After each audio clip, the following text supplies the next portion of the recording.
और ऐसा इंसाफ इस जमीन की नजरों ने और आसमान की आंखों ने, इस जमीन की छाती ने और आसमान की आंखों ने एक मंजर और देखा कि उसी मुल्क के शाम के अंदर हजरत उमर फारूक का बेटा खजूर के सड़ जाने के बाद जो रस होता है उसमें नशा आ गया था, वो नबीज बन गई थी और उसने उठाया और पी लिया और उसमें नशा आ गया था। यह खबर जब वहां के गवर्नर को मिली तो उस गवर्नर ने हजरत उमर फारूक के बेटे को बुलाया और पूछा, क्या तुमने नबीज पी ली थी, नशा इस्तेमाल कर लिया था? उसने कहा, हाँ, नबी रखी हुई थी खजूर का रस, वो सड़ चुका था, मुझे पता नहीं चल सका कि ये सड़ गया और इसमें नशा आ गया था।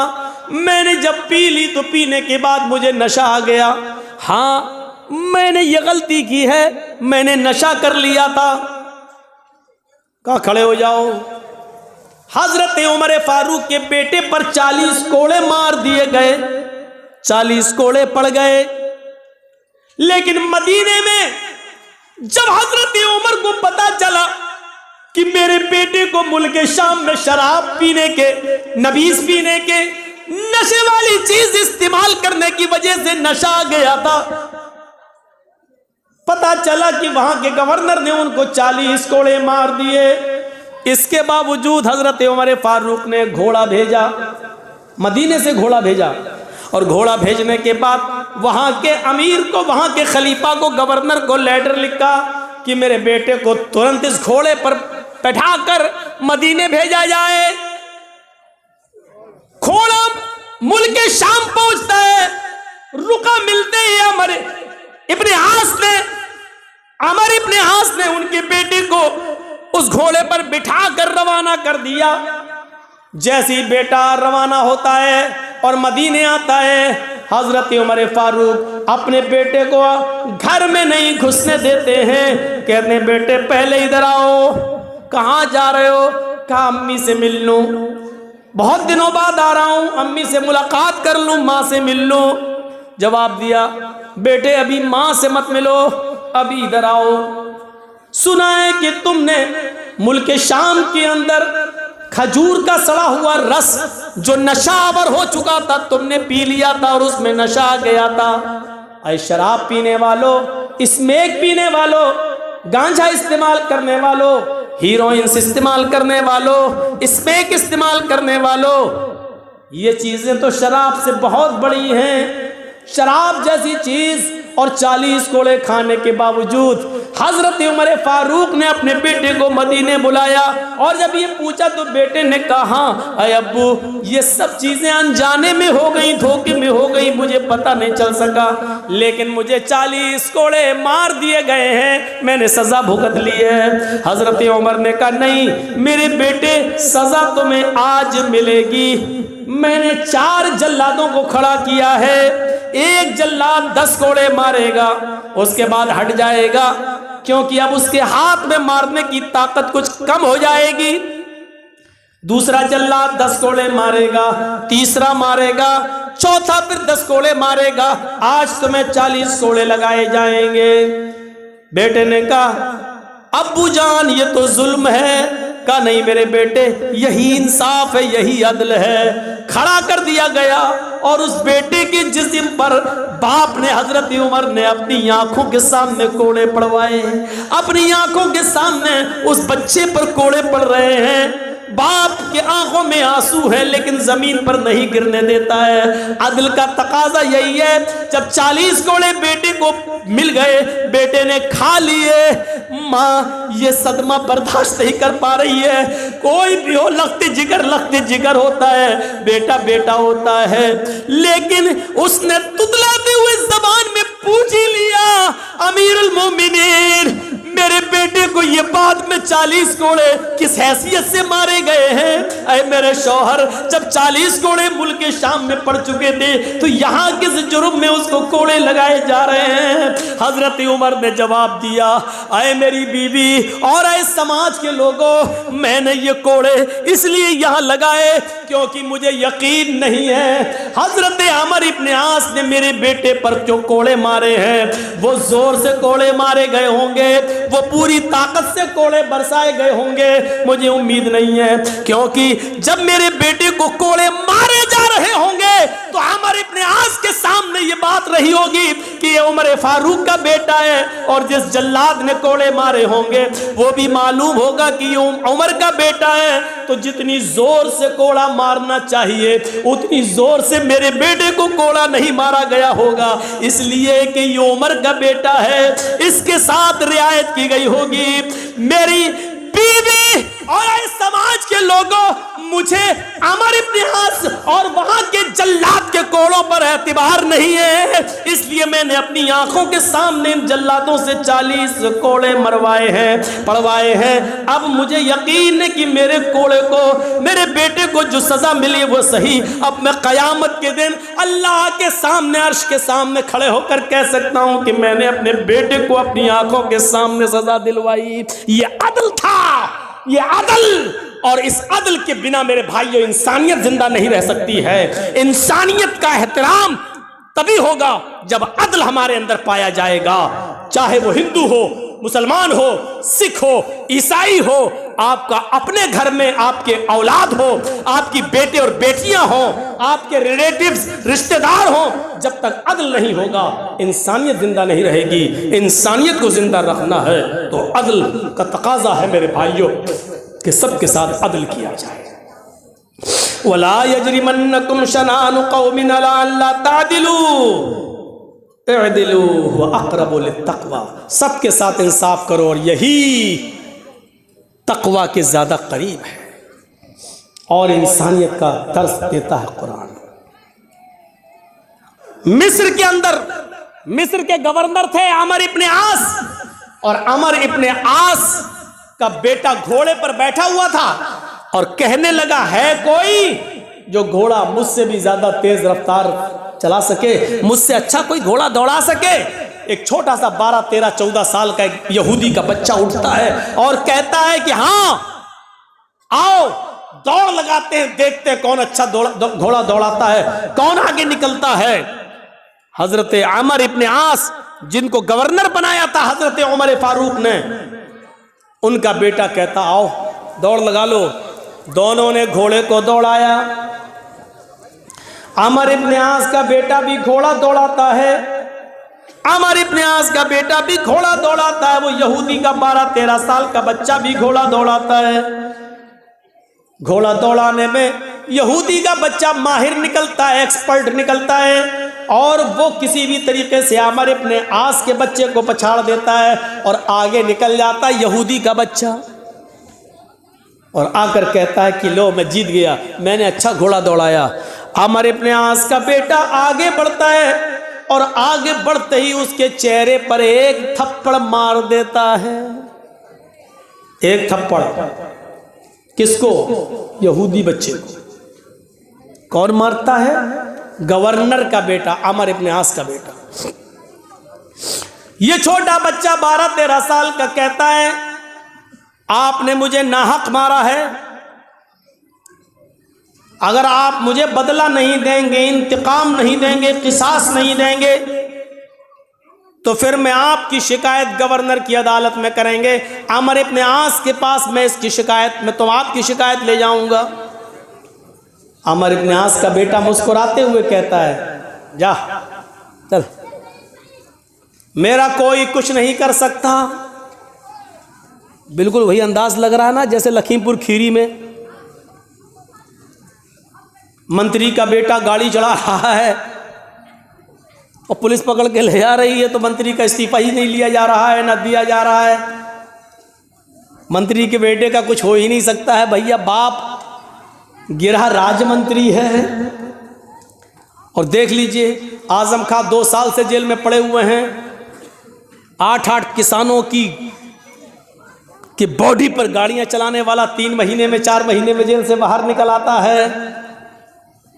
और ये सारे काम उस धर्म के लोग कर रहे हैं जो राम को सबसे ज्यादा मानते हैं और कहते हैं हम राम राज लाएंगे। जरा मुझे हिंदी में समझाओ कि यही राम राज था? अगर ये राम राज था तो अगर ऐसा राम ने किया हो कि एक आदमी को 2 साल से सजा ना दो और 8-8 किसानों के हत्यारे को 4 महीने में बेल मिल जाए, तो ऐसे धर्म को अगर राम राज से जोड़ोगे और राम से जोड़ोगे तो कौन इस धर्म की तरफ आएगा? सब भागेंगे, दूर हो जाएंगे। मुसलमानों से भी तो बहुत से लोग दूर हो रहे हैं। हमारा मजहब सबसे अच्छा, मैंने मौजमपुर में भी सुनाया, मैंने मालदार पाड़ा में भी सुनाया। आज हमारी हालत ये, लोग हमसे दूर भाग रहे हैं, बिल्कुल उस तरह। कौन जिम्मेदार है? जैसे एक आदमी डॉक्टर के पास गया, कहता मेरे दाढ़ में दर्द होता है, देख लो। डॉक्टर ने कहा ला, अरे ये तो सड़ गया तुम्हारा दांत, अंदर से सड़ गया, इसको तो निकाला जाएगा। उसने कहा कि फीस कितनी लोगे? उसने कहा 200 रुपये। ज़्यादा है। अरे 5 दिन की दवा भी तो देंगे तुमको, मरहम दवा लगाने की और कुल्ला करने की, गरारा करने की, सब दवा देंगे, 200 रुपये लगेंगे। उसने कहा ठीक है कर दो, चलो। बैठा, जंबूर लिया, पिलास उसके दांत को उखाड़ने लगा। अब वो चिल्लाया, मर गया। डॉक्टर ने उखाड़ ही दिया, दवा लगाई, 5 दिन की दवा दी, पर्दा हटा के देखा, उससे कहे 600 रुपये दो। कहा 600? 200 में बात हुई थी। का बात तो 200 में हुई थी, लेकिन तू इतनी तेज चिल्लाया कि मेरे 2 मरीज जो बाहर बैठे थे वो भाग गए। उन दोनों की फीस भी हम तुझसे लेंगे, तेरी वजह से भागे। उन दोनों की फीस भी तू देगा। यही हाल आज हमारा है। हमें होना ऐसा चाहिए कि लोग हमें देखकर इस्लाम ले आए, लेकिन हम हैं ऐसे कि हमें देखकर जो थोड़ा बहुत आना भी चाहता वो भी भाग जाता है। ये मुसलमान है, उससे तो अच्छे हम ही हैं, ठीक है भाग।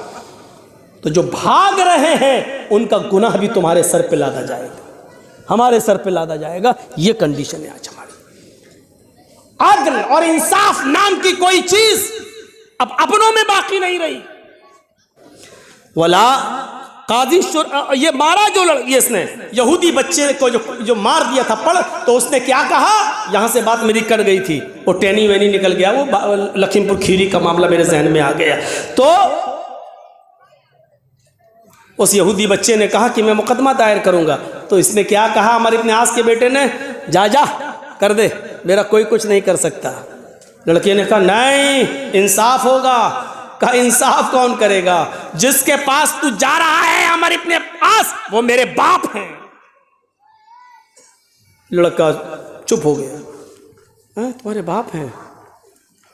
उसने कोई शिकायत नहीं की, कुछ नहीं कहा। 1 महीना गुजर गया। इत्तेफाक देखिए, 1 महीने के बाद उस बस्ती का दौरा करते करते हजरत उमर मिस्र पहुंच गए। हजरत उमर फारूक दौरा करते थे, पूछते थे वहाँ के लोगों से कि हमने जिसको गवर्नर बनाया उससे कोई शिकायत तो नहीं, काम ठीक कर रहा है कि नहीं कर रहा है, काम अच्छा चल रहा है कि नहीं चल रहा। ये सब दौरा करते थे हजरत उमर फारूक। मिस्र का भी दौरा करते हुए आए और मिस्र में तमाम लोगों को बुलाया और अमर इब्न आस को अपने पास बिठाया और लोगों से पूछा कि बताओ अमर इब्न आस से कोई शिकायत तो नहीं? सब लोग बोले नहीं, कोई शिकायत नहीं, बहुत अच्छा काम, माशाल्लाह, ठीक सब कुछ सही। लेकिन वहीं पर 12 साल का 13 साल का छोटा सा बच्चा जो बैठा था वो कहने लगा, अमीरुल मोमिनीन, मुझे एक शिकायत है। भरे मजमे में तुम ही उठे हो, 12-13 साल का बच्चा, हिम्मत, इधर आओ बेटा, इधर आओ। उसको बुलाया, आया। क्या हुआ बेटा, बोलो। उसको अपने पास बिठाया ताकि उसके अंदर से डर नाम की कोई चीज बाकी न रहे। अपने पास बुलाने के बाद कहा, बोलो बेटे क्या बात है? कहा अमीरुल मोमिनीन, अमर इब्न आस के बेटे ने मेरे साथ घोड़ा दौड़ाया कि कौन आगे निकलता है, चलो दौड़ते हैं। घोड़ दौड़ में हम आगे निकल गए। इतनी सी बात इनके बेटे को बुरी लगी और उसने भरे मजमे में सबके सामने मेरे गाल पर एक थप्पड़ मार दिया। हजरत उमर फारूक खड़े हो गए, अमर इब्न आस की तरफ नजर डाली। अमर इब्न आस ने जवाब दिया, अमीरुल मोमिनीन, इसमें मेरा कोई कसूर नहीं है, आज तक मुझे ये इत्तला ही नहीं मिली। अच्छा, तो ये बताओ, आए यहूदी बच्चे, तुमने अमर इब्न आस से शिकायत क्यों नहीं की? उस बच्चे की ज़बान से जुमला निकला, अमीरुल मोमिनीन, मैं इनके पास आना चाह रहा था, इनका बेटा बोल दिया जा जा, मेरा कोई कुछ नहीं कर सकता, मैं अमर इब्न आस का बेटा हूं, जिसके पास तू शिकायत लेके जा रहा है वो मेरा बाप है। अमर इब्न आस का मैं बेटा हूं, इस शहर के गवर्नर का मैं बेटा हूं। जब बेटा सुना तो फिर मैंने कुछ नहीं कहा, मैं खामोश हो गया। आज आपने भरोसा दिलाया तो मैं खड़ा हो गया और आपको कहने लग के आपको बोल दिया। अमर इब्न आस की तरफ देखा, अमर इब्न आस ने फौरन अपने बेटे को तलब कर लिया। बेटा आया, यहूदी बच्चे के सामने उसने सर झुकाया, पूछा क्या ये बच्चा सही कह रहा है? उस अमर इब्न आस के बेटे ने फौरन सर हिलाकर गवाही दी कि हाँ, मैंने इसको थप्पड़ मार दिया। जुर्म क्या था? कुछ नहीं, मुझे गुस्सा आया और मैंने मार दिया, क्योंकि मेरा इतना अच्छा घोड़ा होते हुए पीछे रह गया और इसका इतना बेकार घोड़ा होते हुए भी मुझसे आगे निकल गया। मेरी इंसल्ट मैंने महसूस की और मैंने इसको थप्पड़ मार दिया। कहा इधर आओ, अब ये मुकदमा मेरी अदालत में आ गया है, इसलिए आया अमर इब्न आस के बेटे, तुम यहां खड़े हो, अब तुम्हें थप्पड़ जल्लाद मारेगा। अगर मामला बराबर करना था तो उसी वक्त तू अपना गाल पेश करता और ये बच्चा उतनी जोर से तेरे थप्पड़ मार देता, मामला वहां रफा दफा हो सकता था। लेकिन जब अदालत में हमारी चौखट पे मुकदमा आ गया तो अब ये थप्पड़ जल्लाद तेरे चेहरे पे मारेगा। चल खड़ा हो, आए जल्लाद, थप्पड़ मारो इसके बेटे को सबके सामने। जल्लाद ने एक थप्पड़ उसके बेटे को बड़ी जोर से मारा। हजरत उमर फारूक ने कहा, आए अमर इब्न आस, आपके बेटे को थप्पड़ पड़ गया है, अब आप इधर आइए। ये इंसाफ कोई करेगा? इधर आओ। आए जल्लाद, जितनी जोर से थप्पड़ इस बेटे को मारा है वैसा एक जोरदार थप्पड़ इस बाप को लगाओ, अमर इब्न आस को लगाओ। जमीन कांप गई होगी, आसमान थर्रा गया होगा इस इंसाफ को देखकर। जल्लाद ने उमर का कहना मानते हुए एक जोरदार थप्पड़ अमर इब्न आस के भी गवर्नर को भी मारा, सबके सामने। अमर इब्न आस ने कहा, अमीरुल मोमिनीन, थप्पड़ सबके सामने पड़वाया गया, मुझे इसकी कोई दिक्कत नहीं है, लेकिन क्या मैं जान सकता हूं, क्या मैं पूछ सकता हूं कि मुझे किस जुर्म में मारा गया? जिसने यहूदी बच्चे को थप्पड़ मारा उसको थप्पड़ मार दिया गया, मामला तो बराबर हो गया। मुझे किस जुर्म में थप्पड़ मारा गया क्या मैं जान सकता हूं? आपने कभी बेइंसाफी नहीं की है, क्या मुझे बतला सकते हैं कि मेरे साथ किस बुराई की वजह से ये इंसाफ किया जा रहा है? मैंने कौन सा गुनाह किया, मैंने कौन सी गलती की? जवाब सुनो। हजरत उमर ने कहा, तुम्हें इस जुर्म पे थप्पड़ मारा जा रहा है, तुम्हारी गलती ये है कि तुमने अपने बेटे की सही तरबियत नहीं की, तुमने अपने बेटे को सही तालीम नहीं दी। अगर सही तालीम दी होती तो तुम्हारा बेटा ये नहीं कहता, जा जा मेरा कोई कुछ नहीं कर सकता है, मैं अमर इब्न आस का बेटा हूं, मैं शहर के गवर्नर का बेटा हूं। तुमने ये नहीं कहा कि मैं भी अल्लाह का एक बंदा हूं, तुम्हारे बेटे को ये मालूम है कि तुम गवर्नर हो, जबकि ये खुशी की बात नहीं है, तुम एक जिम्मेदार इंसान हो, तुम्हें लोगों की खिदमत के लिए भेजा गया है। तुम्हें मालूम होना चाहिए कि गवर्नर ज्यादा जवाबदेह होता है ज्यादा जवाबदेह होता है। लिहाजा ये थप्पड़ तुम्हें याद दिलाता रहेगा और आइंदा तुम अपने बेटे को अच्छी तरबियत दोगे, अच्छी तालीम दोगे। आइंदा तुम्हारा बेटा कभी अपने मुंह से जुमला नहीं निकालेगा कि मैं गवर्नर का बेटा। क्या हो रहा है? गवर्नर का, मंत्री का बेटा, फला का बेटा, यही सब तो होता है। ये आदल था, ये इंसाफ था।